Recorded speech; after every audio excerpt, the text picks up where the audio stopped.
Assalamualaikum warahmatullahi wabarakatuh. Dr. Beras Mobile TV jira jirtu anis jira kuno isini jecha akkasumatti arras barnoota bareedan isini fidee dhufe ummata keenya akkasumatti maatii kiyya jala warrin jirtan hundi keessanuu barnoota ajaa'ibaa kan waa hunda of keessaa qabuun isini fidee dhufe appilikeeshinii tokko qofa fayyadamtanii uffata gosa feetaniin suuraa keessan kaatanii erga achiin booda gama yookaan karaa barbaaddan jijjiiruu akkasumatti alaabaa Oromoo godhachuu barbaadan application addaa qabadde isin dhufee jira. Application kun waan baay'ee of keessaa qaba. Akkaataa change background duuba keessanillee isin irraa jijjiira.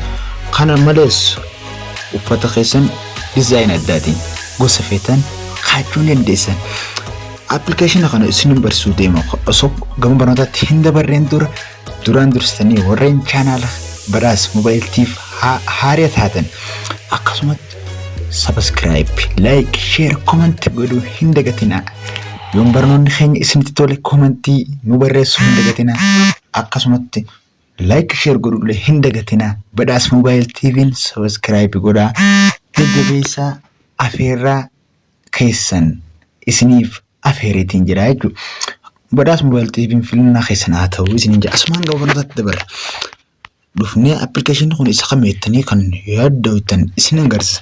Application kun isaanani geengoo itti godha kana jechuudha. Isaanan geengoo itti godha kana Photoshop qajoona jechuudha. Kun Photoshop kana jechuudha. Isaanan geengoo itti godha kana. Application kana qofa fayyadamnee suuraa keenya yookaan uffata ofirraa qabdan irraa kalara biraa kan barbaadanitti jijjiiruu kan barbaaddu uffata feete kaayachuu dandeessa. Kalara barbaadde burree feetusullee diimaa feetullee kan barbaadde uffata jechuudha. Kanaaf jala seenitiin isin garsa. Dhufeetan Photoshop jala seena.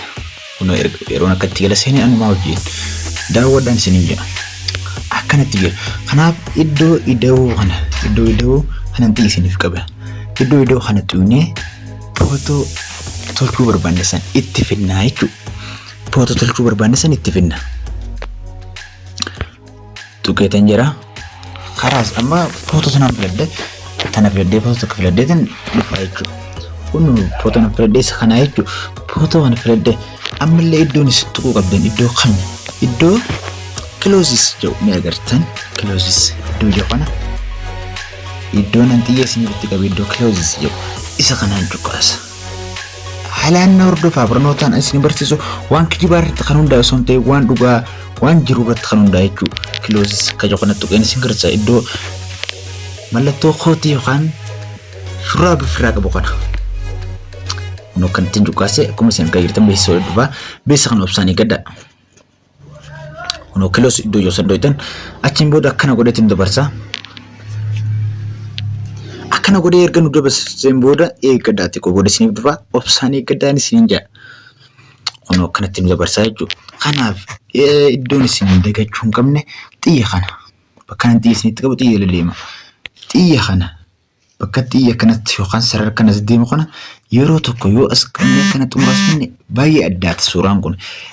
Kana malees yeroo kanatti duubatti deebinee ni gurraachaawa.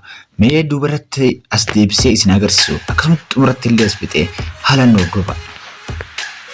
Dhufee amma duubatti achi deebisu kunoo akkanatti uffanni kun gurraachawaa jechuudha guutuunsaa. Akkana yeroo nas oofe bifa adda addaa of keessaa qaba. Gama xumuraatti yeroo nas fixe hee addaa ta'a jechuudha. Baay'ee bareeda. Hedduu uffata baay'ee kaachuu isin barbaachisu dizaayinii akkana isin argadhettee barbaaduun isin barbaachisu. Akkasumatti alaabaa irra godhachuudhaafis karaa gabaabaadhaan isin agarsiisa jechuudha. Kalara barbaanne mee fakkeenyaaf kalara diimaa kanaa godhuun calliseetuma kalara diimaa kanaa filadhu. Beeksisa hedduu akkasumatti eeggadha. Beeksisa kana ilaaluun dirqama isin irratti iddoo close jedhu kana tuutan erga beeksisa ilaaltaniin booda amma kana qabdaniituma sarara reebuu isiniin jeeqan akka duubarraas deebistan. Shuuf hedduu bareeda. Shuuf kun akkatti diimatee jira jechuudha.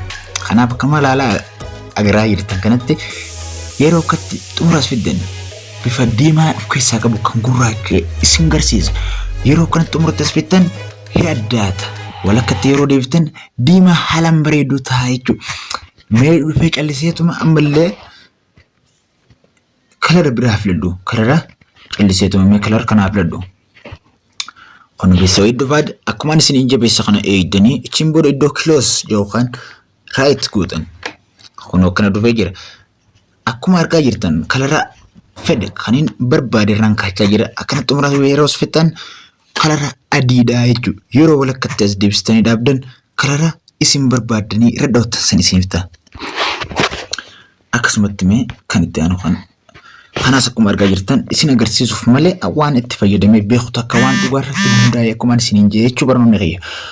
Kiloos iddoo yoo kanaan ammallee wano kalara addaatiin jechuudha. Kalara addaa kalara baay'ee jira. Kalarri as keessa hedduutu jira jechuudha. Kan amma shirjichaa jiru kun guutuun karara waan ta'eef kararaa jechuudha kun hundi. Kanaaf eessaan kaadda yookaan eessaan bitadda yeroo uffata keessan eessaan bitadda jechuun isin irraa hafe. Kanaaf application keessan qofaan uffata barbaadan uffachuun dandamee jira isin jechuudha fayyadamtoota. YouTube channel ay subscribe godhuun dagatinaa. Like itu ke video kana like itu kan sudah artinya like kodi asmame yeroo leen dheeratan fakkaata mee asin dhufe iddoo alaabaa keessa galee asin garsiisu alaabaa itti godhe itti jedhee asin garsiisu iddoo ammallee iddoon isin tuqu qabdan kan hin daganne iddoo kana jechuudha iddoon isin garsiisu iddoo kana hin dagatina iddoon fakkeenyaaf ammaan tana irra oofu jiru kana iddoo kana hin dagatinaa isin jechuudha. Mee xiyyaan isin garsiisu. Xiyyaa kanaan isin garsiisu. Iddoo custom jookana hin dagatinaa iddoo custom jookana dhooyne suuraa barbaanne itti finnee suuraa san akka kalarri uffata keenya suuraa san fakkaatu godhuu dandeenya. Dhufeen iddoo custom jookana tokko cuqaas yookaan yeroo akka dhufan beeksisa kana dirqamee qabdan ammallee iddoo kiloos yookaan yoo kan beene jiraatillee xiyyaan isin agarsiisa. Iddoo kiloos isa kana jechuudha iddoo kana cuqqaastan akkatti seef godhatanis gama xumuraa irratti isin agarsiisa. Iddoon xiyyaan xiqqaa iddoo kiloos yookaan tuqaa alaalu tuqeen jira akkana nabida iddoo galeerii yookaan jechuudha iddoo galeerii yookaan filadeen alaabaa itti fidachuu barbaada. Kanaaf obsaan eeggadha alaabaa fideen isin garsiisaa jechuudha. Alaabaan fiduu barbaada. Alaabaan fiduu barbaada waan ta'eef obsaan eeggachuu qabdan isinilleen akkanatti hin dhufa. Obsaan eeggadha akkanatti naaf deeyyirame alaabaa filadde alaabaas keessa suuraa kiyyoo kana keessa hunuu akkuma argaa jirtan filaddeen jira jechuudha. Obsaan eeggadha US tester kayyoo kana tuyitan akkanatti hoggaan fidadde hunuu akkuma isin argaa jirtan hangam takka bareeda jechuudha. Suuraan kun hedduu bareeda hedduu das nama yaa akkuma argaa jirtan suuraan kun hedduu bareeda suuraa alaabaa fitan jechuudha. Waan barbaadan kalara barbaadan akkuma barbaadanitti isinitti hojjechuu danda'a jechuudha. Kanaaf application kun hedduu bareeda hedduu namatti tola irraa fayyadamuu qabdan uffata keessan kalara barbaadan kaattan akkasumatti alaabaa teenyas kaachuun hedduu namatti tola. Kanaaf ammallee kan dhufee jiraatan like godhi video kana like godhi akka nama bira ga'uuf jajjabeessi. Namni keenya kan beeynetu jira waan ta'eef ati yoo kan beeytu taate isa hin beeyne san bira haadha kun sin jira. Kanaaf itti fayyadamaa kana akkuma isin argaa jirtan mee alaabaa kana irratti dhiiseetuma calliseetuma seefaa godhu. Raayitii as jala jira kun raayitiin akkuma isin argaa jirtan raayitiin dakana jira jechuudha. Raayitii as gad jiru kana waan xiyya isinitti qabu. Raayitii iddoo kana xuunee raayitii anaa dha'uumeen. Raayitii kana deemaa jira. Seef iddoon jos gubbatti naafee jira. Iddoo seef jiru kanas gubbaa waan xiyya isinitti qabee achitti bitanii seef galarii keessatti naaftee jira jechuudha. Seefiin godha iddoo sanatti qabne. Kun akkuma isin argaa jirtan seef naatee jira jechuudha. Hanga barnoota dhufu walitti dirachaa nutti nagaan keenya bakkuma jirtanitti isin haa qaqqabu. YouTube keenya kana subscribe like share godhaan nu jajjabeessaan afeerraa teenya asumaan hanga barnoota dhufu walitti dirachaa nutti salaamtaa isinitti dhaamachuu barbaade. Assalaamu alaikum wa rahmatullahi wa barakatuh.